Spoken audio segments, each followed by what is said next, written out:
All right, perfect. So, welcome everybody to the Midwest Concussion Clinic monthly lunch and learn here for January, the first one of 2026. For those of you that are new or just hopping in, my name is Matt Campbell. I'm the owner of the virtual Midwest Concussion Clinic. We are a clinic that specializes in treating and managing acute concussions and persisting post concussion symptoms. Every third Wednesday of the month at 12 p.m. Eastern, I do a free webinar for anybody who's interested on various concussion topics. This is the 12th, this is the 13th one now. Um, that I've put together and gone through, and the whole goal is to make sure that we're covering topics that our patients talk about often, or people that are interested in the concussion world want to see. So I take time to make sure that I come in and talk about different topics every Wednesday, every third Wednesday of the month at 12 p.m. Eastern. So today's webinar, without further ado, is titled Understanding Your Concussion. The whole goal is to break down what the invisible injury is and give you an idea on those of you who may be struggling with your own concussion recovery. Somebody you know and love is out there working through their own concussion recovery, or your provider that's working with patients with concussions, that they want to understand a little bit more about what they're going through and how that you can help how you can help them move forward. So without further ado, let's get into it. Again, if you have any questions, feel free to chime in on the Instagram or TikTok live. If you have any questions that you may want answered, you can drop them in the chat for our YouTube channel. And if I miss it for whatever reason, I will go back through and review it and pull it up and answer it in a separate video for you. So, the whole goal of the monthly lunch and learn today is to go through, and we're going to talk about the four main objectives. We want to talk about what concussions are, how they, what they present as, give you some definitions on what's actually happening. Then we're going to talk about some misconceptions or things that are not necessarily accurate or are accurate but outdated when it comes to concussions, concussion recovery, and the mechanism of injury for concussions. And then we're going to talk about how concussion symptoms evolve and change over time and are different for each individual. So if you're somebody who's had a concussion before, it may look different. And if you're treating somebody with a concussion or trying to help with somebody navigate their own concussion recovery, that it may change from injury to injury, from time to time, from day to day. And then finally, we're going to wrap up a session based on advocating for your needs, what you can do to help answer questions, how you can advocate for yourself and get the support that you need during your concussion recovery. So, what is a concussion? Okay, that's always the key question, and it's something that forever has been misunderstood or misrepresented, especially as we get more and more information on what concussions are compared to what we used to think they are. So, first things first, concussions are a traumatic brain injury. In the healthcare world, we're trying to go through a whole new different system to grade our traumatic brain injuries, to look at the difference between acquired brain injuries, traumatic brain injuries, concussions. And right now, the title is still a mild traumatic brain injury, or an MTBI. Now, if you're somebody who's been through a concussion recovery, if you are somebody who works with concussions, one of the worst things that you can do out there is tell somebody who's been through this that it's a mild anything. Okay. The mild tag just lends it to be that it's not necessarily a life threatening issue, but it is definitely a life altering issue. So when we look at concussions, I don't talk to my patients at all about the tag of mild traumatic brain injury. Anytime that I'm talking with anybody that's a concussion, or anybody who will listen, when it comes to concussions, I am pushing for dropping that mild tag and just calling them what they are. They are traumatic brain injuries. We used to give you the idea that concussions are a bruise. Concussions do not cause bruising to the tissue of the brain on most cases. There are still some cases where there will be presented bleeding after a concussion, brain bleeding, epidural hematomas, subdural hematomas, bleeding that occurs in the tissue of the brain itself. But very, very rarely does that happen with a concussion. So concussions are not traditionally a bruise. So if it's not a bruise, what is it? Concussions are a disruption of the electrical signal caused by a direct hit to the head, neck, or body, or rapid jolting of the head, neck, or body that causes a shearing force to occur inside the brain tissue. Okay, now that's a lot. Okay, that's a lot to understand for some people. But what happens is, structurally, the brain looks fine. Okay, I can argue microscopically that the brain looks different and that there's been changes to kind of neuron structure and connectivity, but for the sake of argument or the sake of education for the patients that I work with, the idea is that structurally, if I were to cut your head open and pull your brain out and look at it, it looks the exact same. Electrically, though, there is a disruption of the electrical signal inside the brain. Okay, so just like you have a heartbeat, you have a brain beat that's totally unique to you. Yours is completely different than anybody else's. Yours goes as fast or as slow as God or medication intended your brain to go. And the reason I bring that up is because certain types of medications out there will speed up the brain, slow the brain down based on ADHD, ADD, anxiety, depression. So there is medication that will change chemical speed and speed of processing of the brain. Okay. But right now, every person that's listening, every person that's following along or catching the recap afterwards, they have a brain beat that's unique to them. The brain will interpret images and it will interpret feelings and emotions and it will create them into an electrical signal and pass that electrical signal around the brain to the different parts of the brain. So when I sit down and try to explain it to people, what happens is the brain is a primarily visual processing center. It does a lot with visual input.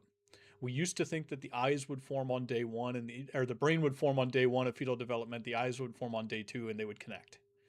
Now we're starting to study more about fetal development. We realize that the brain and the eyes are the same organ. They form within each other, and then the eyes will spread out over time. Okay, that's a significant change in what we used to think. We used to think that, okay, well, they're good at communicating, they're great, but now that we start to look at thinking of them as the same organ, we realize that when the brain goes slow, the eyes will make up the difference. Okay. If somebody loses an eye, let's say they have an injury to an eye, we don't all of a sudden lose 50% of our visual field. Over time, the brain will open that visual field up just a little bit, so we get a lot more total visual field, but we lose a lot of depth perception. We lose a lot of different ability to kind of see different distances. Okay. So when we look at the brain signals, what happens is the eyes will see an image. It will convert it to the electrical signal down the retina to the back part of the brain where the brain will identify it. Then what happens is the back part of the brain will see it. The middle part of the brain will identify what it is. The kind of top area of the brain will decide whether or not we need to do anything about it. The front part of the brain will decide it's time to do something with that information. And then the mid part of the brain will make something happen. Okay. So the idea behind it is if I throw something at a patient and I go to throw it, the patient will see the object and say, okay, that's a clip. The clip's coming at me. I need to move out of the way. It's time for me to move out of the way. And then the clip would move out of the way. So that electrical signal passing gets, that electrical signal gets passed through the neural network to different parts of the brain to interpret what's happening and make decisions with the information that's being given. What happens with concussions is we disrupt that electrical signal inside the brain. So instead of having a nice smooth transition where we're seeing it, identifying it, passing it, and moving around, we essentially get misfires that happen or miscommunications that happen. So instead of being able to process immediately, we struggle with the processing speed. Okay, so when I have somebody who's got a concussion, what happens during the injury itself is the brain does not slosh and smack into the different ridges of the skull and the different areas of the skull like we used to tell people for a long time. We told people for a long time that the skull is like a bowl of jello, that if you hit the skull, the jello wiggles. Okay, same concept. If you hit the skull, the brain will move. That analogy misses the second half of the skull that has a lot of fluid and pressure and kind of keeps the brain from sloshing around. Now, it does move, okay? But generally, when I'm explaining it to people who don't necessarily understand brain anatomy or neural anatomy, I try to break it down into basics. You've got two parts of the brain. You've got the cortex, the squishy pink part that everybody knows and loves. And then you've got the midbrain, which is where we are, okay? The goal of the cortex is to essentially cover and protect the midbrain, protect who we are, where we are. During a concussion, what happens is that cortex will shift. So the brain doesn't necessarily move like we used to tell people, but the cortex will shift. That cortex shifting will take the neurons that carry the electrical signals from the inside to the outside part of the brain, and it will make them slide. You get hit hard enough, you get a big enough movement, you get a big enough adjusting and body positioning or head positioning, and those neurons that carry the electrical signal from the inside to the outside will shift apart. When they shift, they break. When they break, they fire. When the brain gets hurt, it fires all of its electrical signals. The brain essentially releases every hormone that your brain either stores, controls, or produces out into the bloodstream at the same time. So you think about what happens when you get hit is all of a sudden, every hormone that your brain is in control of is out in the bloodstream, and your brain feels an electrical storm that essentially happens. That triggers the brain to go, uh-oh, something's not right. And it physically slows itself down while it tries to heal. The problem is when the brain slows down is our human body is a perfect check and balance system. When one thing doesn't work well, something makes up the slack. So when your brain slows down, the rest of your body is trying to speed you back up. And during concussion recovery, that's where a lot of the symptoms come from. The primary culprit people run into is the eyes. The eyes will start to rapidly dart around to try to bring information into the brain. The brain can't handle the influx of visual input, so it fights back by blurring your vision. It gives you double vision, takes the outer portion of your vision, makes it a little bit hazy and wavy at times, keeps the inside portion clear and in focus. It makes you really sensitive to the lights, because if I can get you sensitive to the lights, you'll squint. If you squint, you'll cut down your peripheral vision. If you cut down your peripheral vision, that's less the brain has to take into consideration, and it's less the brain has to work with. Okay, so when we start looking at concussions, concussions are not structural damage. Again, big picture, not structural damage. They are a disruption, though, of the electrical signals inside the brain. That electrical signal disruption will cause what's called an energy crisis in the body. Okay, now again, this is a little bit complex for people, but it's one of the primary fundamental things that all of the patients that I work with need to understand. Because I am a firm believer that concussion recovery does not happen until somebody truly understands what's happening. Okay? It's a weird way to say it, but nobody necessarily in the big picture, it's harder to recover if they don't understand what's going on. Which is why when I built the clinic and how I treat my patients is I spend a ton of time going through and educating people on the mechanism, the understanding the neurometabolic cascade, what is actually happening. That way, it takes a lot of the guesswork out. One thing I've learned over the course of the 6 years of actually 7 years of actually working with the clinic and the 3 years prior to it that we're all planning is nobody gets concussion education until something happened, right? Most people that I deal with, that I work with on a regular basis, they don't have much concussion education by the time they get to me, which can be scary because I get patients that are 6 months down the road, 9 months down the road, 3 months down the road. You know, I ask them, hey, has anybody talked to you about what concussions actually are? No. My paperwork from the emergency room just said I have a concussion. Or they didn't even say anything about a concussion. I heard from you from a friend, or I knew somebody that you treated, and that's why I came and found you. So, one of the things that I refuse to sacrifice with patients is that educational process or the educational understanding of fundamentally what is going on during concussion recovery. So, when we look at what a concussion is, concussions are a traumatic brain injury that cause a disruption in the electrical signal inside the brain. Okay, so we have to figure out what part of the electrical signal is disrupted, and we have to remind the brain that it knows what it's doing and reconnect those neural connections through a process what's called neuroplasticity. So now that we have a basic understanding and kind of framework on what concussions are, now we can go into a little bit more on the idea behind the misconceptions of concussions. So when we start talking about misconceptions of concussions, the idea is concussion information is evolving so much, so rapidly, that it is very difficult for people at times to see or keep up to date with that educational background, right? So to keep up to date with how things have changed, to keep up with overall what everything looks like during concussion recovery or what the new research is telling us.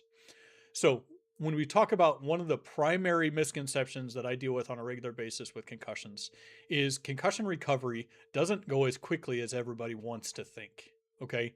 For a long time, we told everybody that concussion recovery happened within 7 to 10 days. Okay.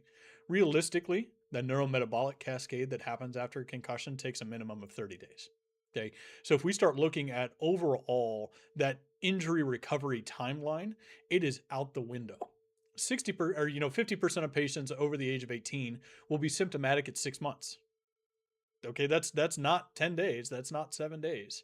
So most people's understanding of concussions tends to come from sports. You get hurt on Sunday, you play next Sunday, you get hurt on Friday, you play next Friday, and they generally think everybody recovers very quickly. I am here to tell you that realistically, people do not recover very quickly. And in the sports world, they may not necessarily be as completely healed as we think they are.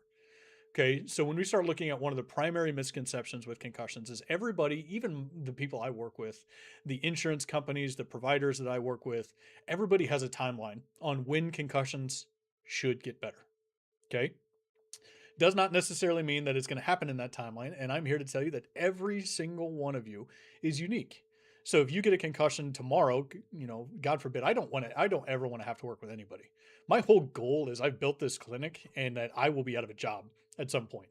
That you get hurt as soon as you see the first sign of getting hurt, you can take a supplement or a medicine, or you can go get an implant or a electrical charge or a jump start, and everything goes back to normal. Like that is my goal in life, is to build this thing and never have to use it.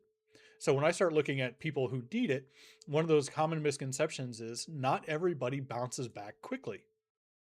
I can also tell you, not everybody's concussion recovery is difficult. Some people, they get hurt and it's a pretty steady improvement, right? The first day or two is really rough, and then over a short course of time, they get better and better and better, and things go back to normal relatively quickly. Realistically, though, not everybody goes through that same process.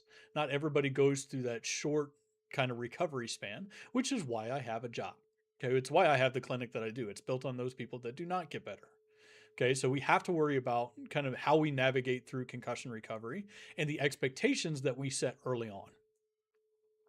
Another common misconception that we have in the concussion world, this one primarily comes in the sports world, is you don't actually have to get hit in the head to get a concussion. Okay. It's crazy to think about. Forever, we thought that you had to lose consciousness to get a concussion. And now we know that less than 5% of concussions out there actually lose consciousness. Okay. So as we go through and we're evolving, don't fall into the trap that, well, I didn't lose consciousness. It's not a concussion. I didn't hit my head. It's not a concussion. You'd be surprised at how many people that I have that were involved in car accidents that will come in and be like, I didn't hit my head. Okay. Just because you didn't hit your head doesn't mean there wasn't a rapid movement of your body or your head and neck. One of the analogies I kind of talk about is the difference between you getting in a car accident at 30 miles an hour versus an Indy car getting in a car accident at 230 miles an hour. What's the biggest difference? Well, the biggest difference is the way the force is dissipated through the car, right? In auto sports or in Indy racing and NASCAR, they have a device that holds the head back against the seat because it takes that whiplash and head movement out of it. If you've ever seen an accident during the Indy 500, I'm an Indiana guy, right? Living in the Midwest, the Indianapolis 500 is a big deal in my family, born and raised on it.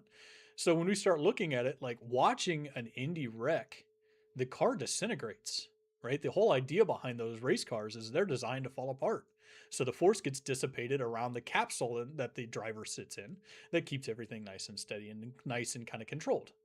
So when we look at kind of the common misconception of having to hit your head, you'd be surprised at how many people are diagnosed with whiplash after a car injury or a car accident, go through physical therapy, go through treatment that looks at neck structure and function, and for whatever reason, the neck starts to feel better, but the headaches are still there. They're still dizzy. They're diagnosed with complex migraines. They try medication. They're diagnosed with medication-resistant complex migraines, and they're told that, hey, man, this is forever. You're just going to have to navigate it and do everything you can to control it. Well, if you'd have looked at eye movement, if you'd have looked at the inner ear, if you'd have looked at the traditional concussion treatment, you'd be surprised at how many people will actually get better with treating them like a concussion versus treating it like a whiplash injury, because it's not a whiplash injury. Okay. So, common misconception number 2, you don't have to hit your head to get a concussion. Rapid falls, jolting of the body, rapid change of directions. I'll give the analogy that when somebody's talking to me, if you've ever sneezed really hard and all of a sudden like your eyes go blurry and your kind of head and your ears ring a little bit and you're like, whoa, that was weird. That was just a sneeze. You've disrupted some neural connections, right? So you've broken some of those neural connections. They've fired. Your brain goes, okay, that wasn't bad enough. We're back to normal. Okay. So when we start looking at the actual mechanism of injury itself, you don't actually have to hit your head to get a concussion. And then the third common misconception that I see most often in the clinic is the idea behind every concussion should present with the same timelines. Okay. Everybody should go from being miserable to back to normal perfectly, really, really consistently. Concussion recovery is not linear. We don't go from feeling terrible to feeling great over a short course of time in a nice, smooth trend line up. Everybody, myself included, wants people to go from being terrible to great and a nice, steady upward trajectory. Realistically, concussion recovery is kind of like a roller coaster. There's good days and bad days. There's good hours and bad hours. There's good days and then there's bad couple days. And then there's good couple hours and bad couple hours. It is a roller coaster up and down. Making it so people believe that when there is an making people believe that when they're in their roller coaster ride or when they are going up and down with their symptom fluctuation and that they're doing something wrong because their symptoms aren't tracking linearly or they're not consistently improving over time is doing a disservice to the person and is doing a disservice to the complexity of the injury itself. Concussion recovery is not a linear process. There will be ups and downs, and it's nothing that you are doing wrong. We have to control the ups and downs. When I talk with my patients about the concussion rehab process, I am very transparent. Early on, my first goal is to take your really good days away from you and take your really bad days away from you. I want you to sit right along the line of level. Okay, because if you have really good days, generally really good days lead to you doing too much, and you will come down and have a couple really bad days in a row. When you have really bad days, it'll affect mental health because you're sitting here going, this is forever, I'm not going to get better. And the more bad days you have in a row, the harder it is to find good again and to stack good days back on top of each other. So when we start looking at common misconception number 3, concussion recovery is different for everybody, and it is not a linear process. Even if you've had a concussion before, it doesn't mean that your recovery is going to follow the same trajectory or the same trend. Some people's do, but that's not realistically what happens. Each individual injury is unique, even if it happened the exact same way with the exact same amount of force, the exact same time frame, but the person's chemical makeup inside the brain at the time of injury is different every single time. So don't fall into the misconception of, I've had a concussion before, I know exactly how this is going to go. And if it doesn't follow that timeline, it's because it doesn't happen that way. Okay. Concussion recovery is a unique process that will differ for everybody. So now let's talk a little bit about why concussion symptoms evolve. Okay. The evolution of concussion symptoms. I kind of touched on it a little bit with the misconception side of things. Everybody expects to be really miserable early on, and then as they get better, becoming less miserable, less symptomatic, less intense, less duration, less and less and less symptoms until all of a sudden they feel back to their normal selves. Realistically, concussion intensity will change on a day-to-day basis. I will even venture to say early on, until we can figure out where the triggers are coming from, they're changing on an hour-to-hour or minute-to-minute basis for some people. Okay, there's a lot of up and down with concussion recovery, especially early on when it comes to symptom management. Part of the recovery process, and I will venture to say the most challenging part for a patient, is to understand where the symptom triggers are coming from and how to navigate their concussion recovery based on their symptoms themselves. Concussion recovery is a fine line between doing too much and not doing enough. We have to identify where that fine line is. One of the biggest challenges is that that fine line is going to change. If I give a patient 10 things to do for the next 10 days, they may feel 10 different ways afterwards. And that's the frustration as the treating side of things that I have, is we have to identify what part of their movement, what part of their vision, what part of their eye movement or motility that we run into that's causing these symptoms to go up and down. Concussion symptoms will change over time, not just intensity or duration of symptoms being their intensity, consistency of symptoms. Symptoms themselves will change. I get people all the time that are involved in car accidents, and they're like, well, hey, man, for the first couple hours, I felt great.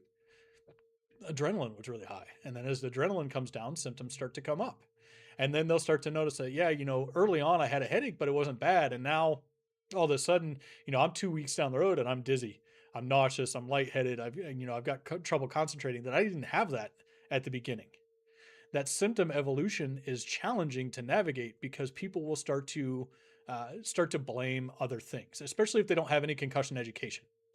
They start through the natural progression of human nature. If I break my arm, I can see it, right? Let's say I have a compound fracture of my arm after a car accident. I can look down and go, you know what? That's not supposed to look that way. It really hurts. I'm going to go get treatment and somebody will take care of it because we can see that it really hurts. When we look at concussions, it doesn't show up on traditional imaging. It doesn't show up on CT scans, X-rays, MRIs.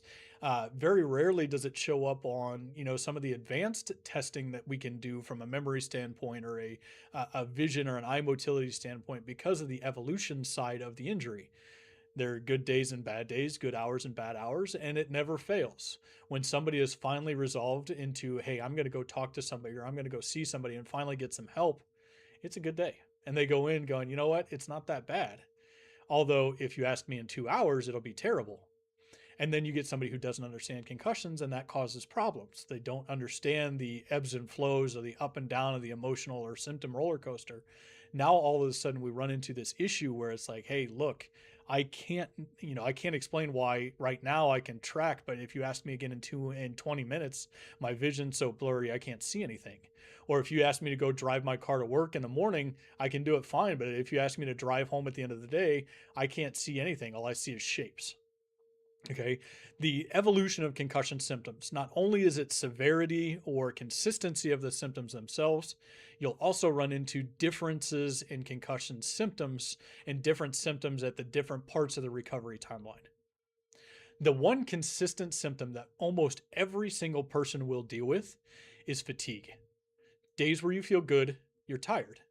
Days where you don't feel good, you're really tired. All you want to do all day is sleep and you can't sleep. And then you have the flip side of the converse of it where all you want to do is sleep all day. And even though you slept all day, you don't have enough energy to continue to get up and do anything. Concussions cause an energy crisis in the body. There's not enough energy to go around to do normal function. So how it conserves energy is it burns through glucose stores and you use your rapid energy that's available, or it starts to shut down complex systems.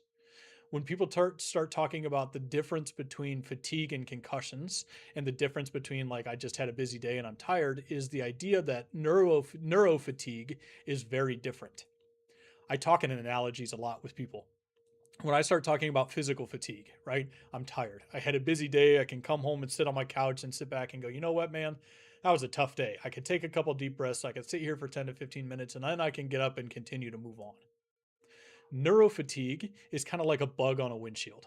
I'm flying around through the day, things are going okay, I'm not feeling great, then all of a sudden I run out of energy. And it's like, okay, I'm doing okay, I'm at the grocery store, and now all of a sudden I have no more energy left.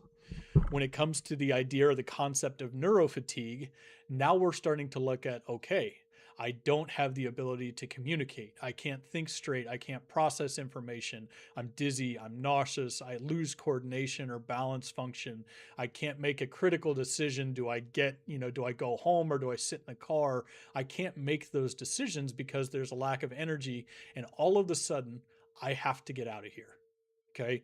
When we start looking at the concept of symptom evolution, a lot of it has to do with the energy level at the time the symptoms fluctuate. Okay. And we're not talking like get up and go take the trash out energy. We're talking about the energy molecule ATP. The number one producer of the energy source in the body is the brain. When the brain gets hurt, it cuts its energy production. Not only is the brain cutting its energy production, it's requiring a significant amount more of energy to function on a regular basis. So when we start to look at the idea behind symptom evolution, depending on how tired somebody is, depending on how high quality sleep they get, depending on external factors, too many people, too much noise, too much movement, the environment's too chaotic, we run into fluctuation of symptoms. Symptoms are going to evolve on the micro scale, minute to minute, hour to hour. Okay. They're also going to evolve on the macro scale, day to day, week to week, month to month. Okay. So when we look at concussions and their symptom evolution, just because you didn't have a symptom at the beginning and you're dealing with it now does not mean that you're making it up or that it's in your head or the terrible catch-all thing that happens in the medical world at all times. Well, you just have anxiety.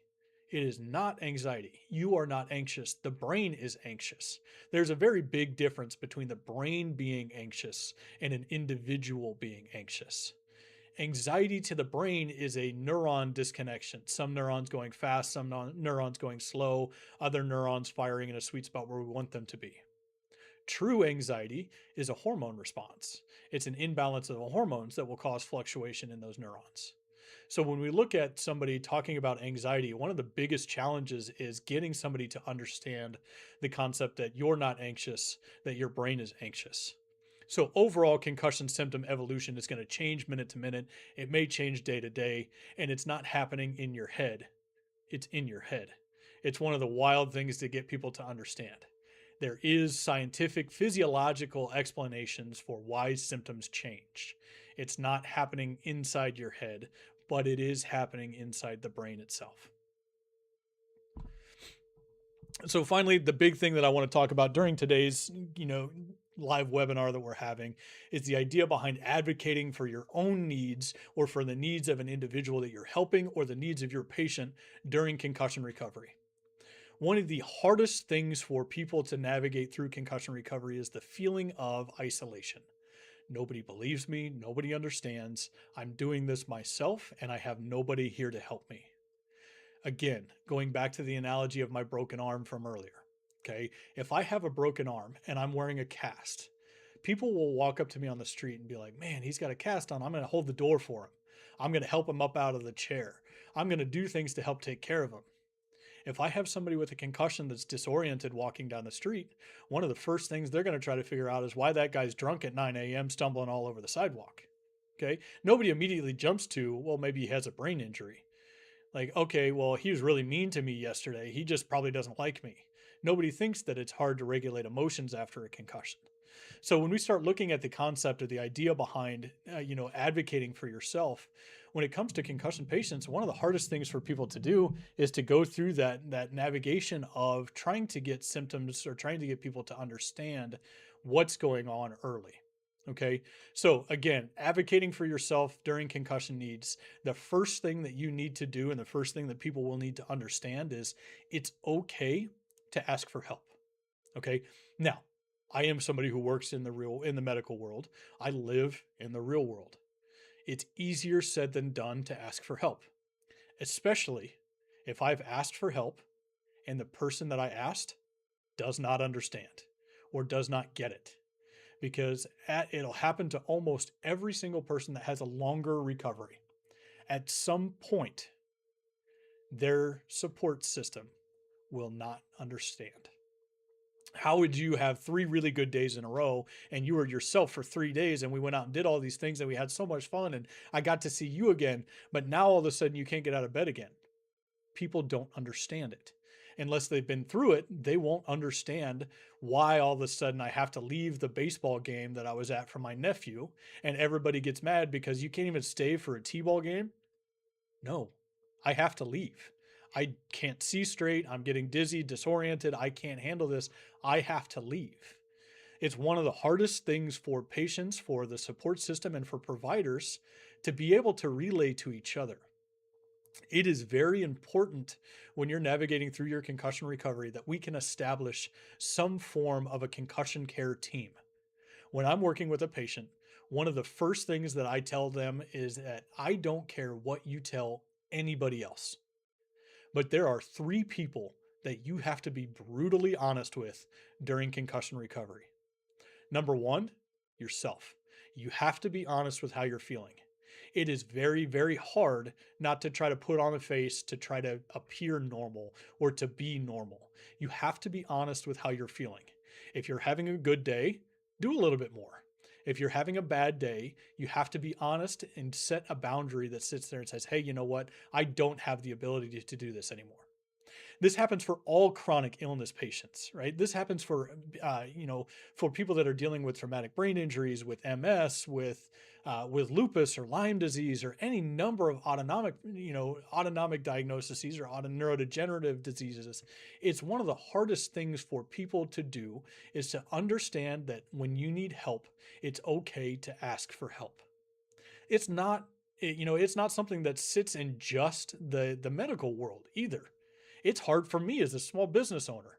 I absolutely hate asking people for help. Do you know why? Because I hate to inconvenience people. This isn't your burden. This is my burden. I'll take care of it. And I can tell you, I wouldn't be where I'm at without my support system. because my wife is the greatest support system that I could have ever asked for. She knows what to say, how to say it, and what she can do to help take things off of my plate. So when I'm working with a patient, especially early on, one of the hardest things in the world to do is to get you to understand that the three people you have to be honest with right off the bat is yourself, whoever's helping navigate your concussion recovery. I am very much I treat people, not numbers. One of the reasons why I don't want to, expand this concussion clinic to be, worldwide with people all over the place or, tomorrow, is I have to build it the right way. Okay.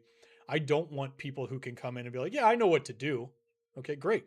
It's not hard to put the pieces back together after a concussion, but caring for people and doing it correctly while keeping the people that you're treating first and foremost as family, not as numbers, is very, very important to the Midwest Concussion Clinic. It's important to me. Every person that I meet, my whole goal in life is to make sure that you're doing better than I'm doing. So when it comes to me helping patients through concussion recovery, you are family. I'm going to treat you just like my brother or sister, or treat you like my mom or dad. I am going to take care of you. So when we start looking at establishing and advocating for concussion recovery, the first thing we have to do is you and I have to be honest with each other. And then we have to find a third party that we can bring into the fold. If I have somebody who's married or in a relationship, it's a spouse. If I have somebody who's a younger patient, they have a mom or dad, or it's somebody that they can go to as a friend or a brother or sister. One of the first appointments, I am going to try to bring them into the appointment to make sure that all three of us can get on the same page. It can be really challenging if somebody does not have someone outside of the person that they're working with to navigate their recovery on their side. And I will tell you, it is very isolating if we have to sit here and say, okay, who are you going to help? Who are you going to have us, meet or help navigate your concussion recovery? And if you don't have anybody, hey, we're going to work through it. Okay. It's hard. It makes it a lot harder if we have some, we don't have a third party that can be with you. Because as much as I love working with my patients, I work with somebody for an hour at a time, right? When I'm done with one patient, I move on to the next patient. I'm available and here to help you and go through it, but I'm not with you 24/7 like some of the other support systems are. So God forbid I ever get hurt, I know exactly who my support system is. I'm going to find a concussion provider, which thankfully I hope I will never have to use them, but I know a bunch of them. And then I have my wife. That is my support team. Okay. Everybody else, you can tell whatever you want to tell them on how you're feeling. I'm fine. I'm fine. I'm fine. How you doing today? I'm good. I'm fine. But as long as you keep the honesty between yourself, whoever's helping navigate your concussion recovery, and the head of your support system, things will get a lot easier. The challenge is we have to continually communicate what we need. Again, I work in the medical world. I can tell you all of these things. Implementation and practice of open communication is one of the worst parts of life, not just injury navigation or advocacy, right? Communication is a consistent key problem in every single aspect of life. Communication doesn't work or it breaks down, recovery tends to not go well. Businesses fail, things will fall apart. So we have to look at when we're navigating brain injury recovery, we have to make sure that we're constantly communicating as all parties of that concussion support team. I can't assume that my patient knows what I'm thinking. I can't assume that as a patient, my support system knows what I'm thinking. I have no idea how anybody else feels. Every single patient that I work with, I have no clue how they feel. I can tell you, I will listen, I will empathize, and I will provide as much clarity to how they feel and the rationale behind how they feel and what we can do to make actionable, measurable steps to get better. But I have no idea how they feel. So when we sit here, we never know what somebody else is going through. We have no idea what the next person that's standing beside us is going through in life. We have to assume that we can sit down and communicate with each other if needed. So when I'm working with my concussion patients, the key takeaway is we have to make sure that we're establishing guidelines on what each person needs. We have to set boundaries. We have to openly communicate with those around us, making sure that they understand, hey, look, I need you this way. I need you to be here for me every day. as somebody, when I'm hurt or sick, I want a very hands off approach. My wife is very good at reading that for me. It's like, hey, if I'm sick, just leave me alone. I'm fine. It's my burden to cross, not yours. So when we sit down, we look at it, being honest with somebody during that is like, hey, look, I need some time right now. As a person who's advocating for somebody else, you can still be there without being nagging or constantly being there. One of the hardest things for a support team to learn is that when I break my arm, I can do things, right? So when I have if I break my arm, my wife can help carry things. She can help me get in and out of the car. She can help me do things, right? But if I can't see the injury or I don't know how to help, one of the default settings that the advocate support team will go to is, how are you feeling? How are you feeling? Hey, you doing okay? How you feeling? You don't look good today. You feeling all right? Should you be doing that? Oh, come on, you can do this. How are you feeling? How are you feeling? You want to know what gets really old? How are you feeling? Awful, terrible, not great, the same as yesterday, the same as 3 days ago, the same as 6 minutes ago when you asked me last time. I'm fine.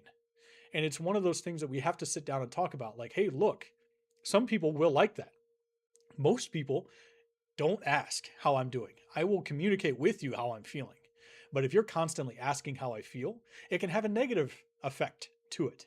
So when we look at the challenge with being an advocate for somebody, whether it's a patient advocate or being a family member or part of the support team, is we have to make sure that we're understanding what that person needs and knowing it is going to change.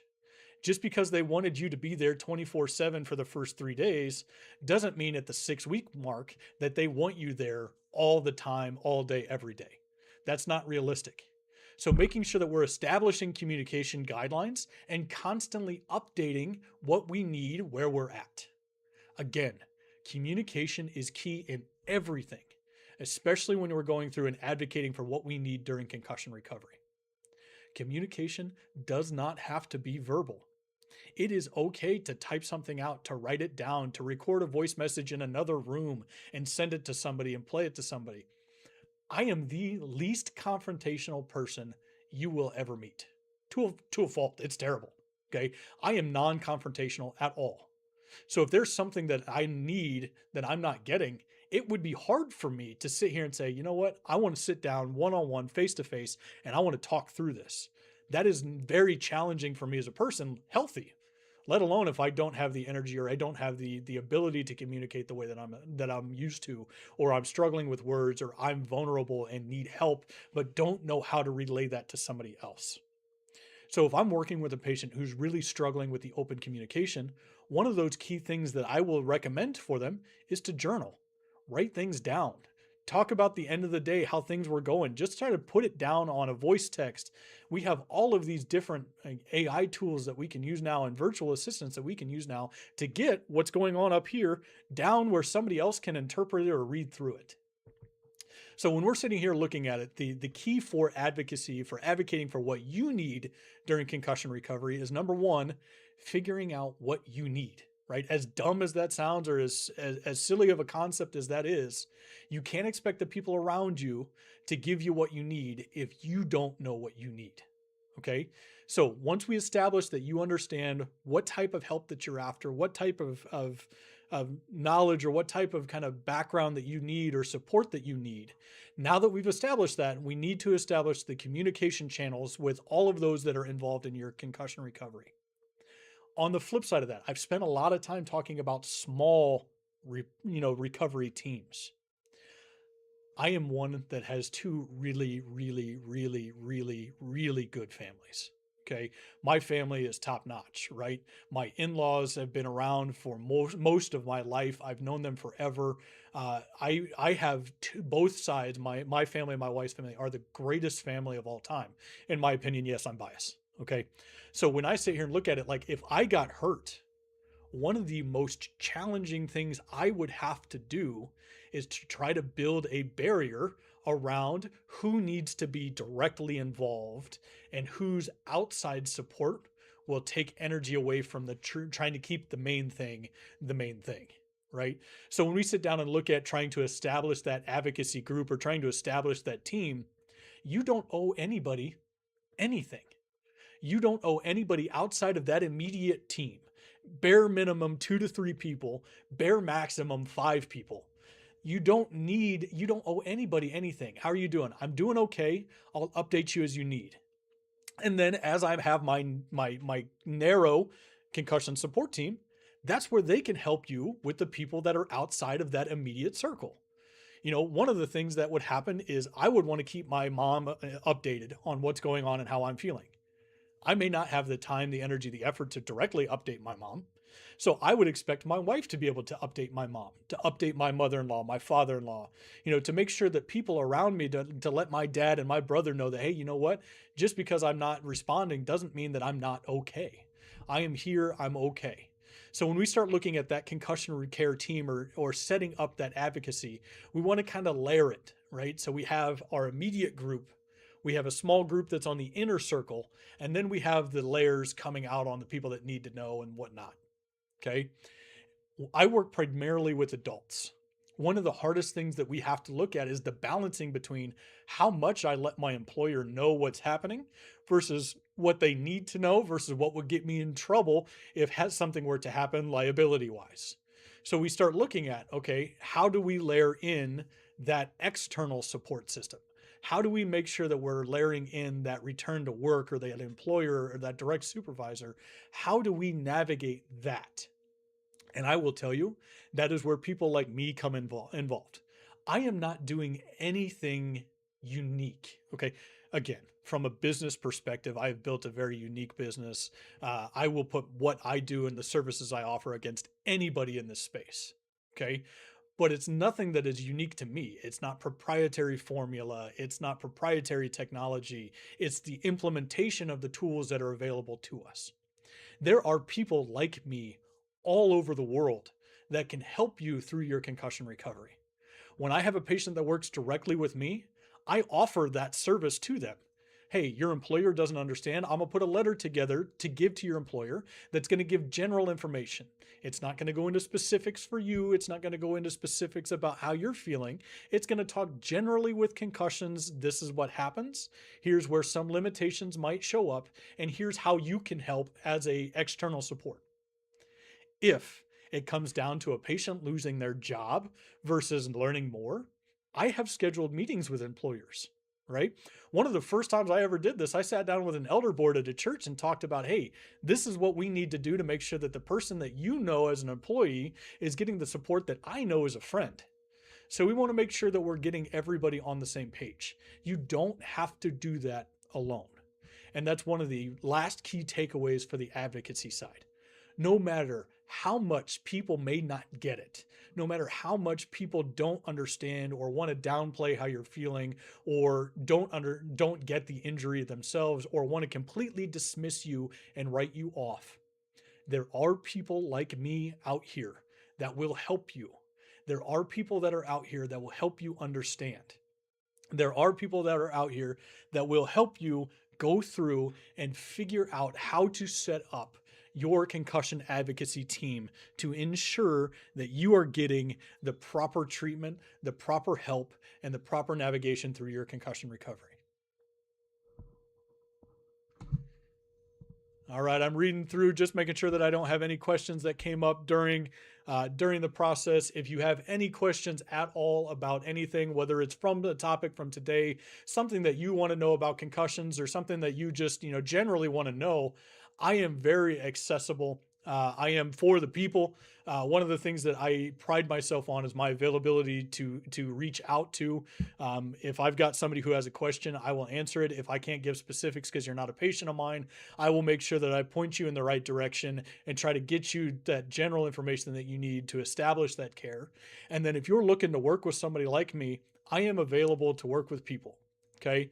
The Midwest Concussion Clinic is one of those things that I have built to be my baby and will continue to grow moving forward. And one of the things that I will always do is I will always help people. Okay. Thank you for tuning in. Again, if you didn't catch the beginning of it, every third Wednesday of the month at 12 here on TikTok and YouTube Live, I will go through and put together a webinar series that's called the Midwest Concussion Clinic Monthly Lunch and Learn. I do it during a lunch hour. It's always held up on our YouTube. It will always be recorded and put out there. This is number 10 or 11. I thought it was 12 earlier. This is number 10 or 11 that we've done. You can catch the replays on all of them. They're all about 45 minutes to an hour long. Clips are broken down to make sure that they're out there. If you have a topic that you want to know about, shoot it to me. I would love to go through and expand on a topic that a patient has versus me trying to figure out what the world needs to know about concussions as some random person on TikTok talking to a camera. Okay. Again, thank you very much for allowing me to do what I do. My name is Matt. I am the owner of the virtual Midwest Concussion Clinic. You can find me on all social media at MW Concussion. You can find our website, mwconcussion.com. If you're a patient who wants to get in, wants to learn about what we do, you can schedule your initial evaluation. You can schedule a consultation on the website. Very easy. You can also call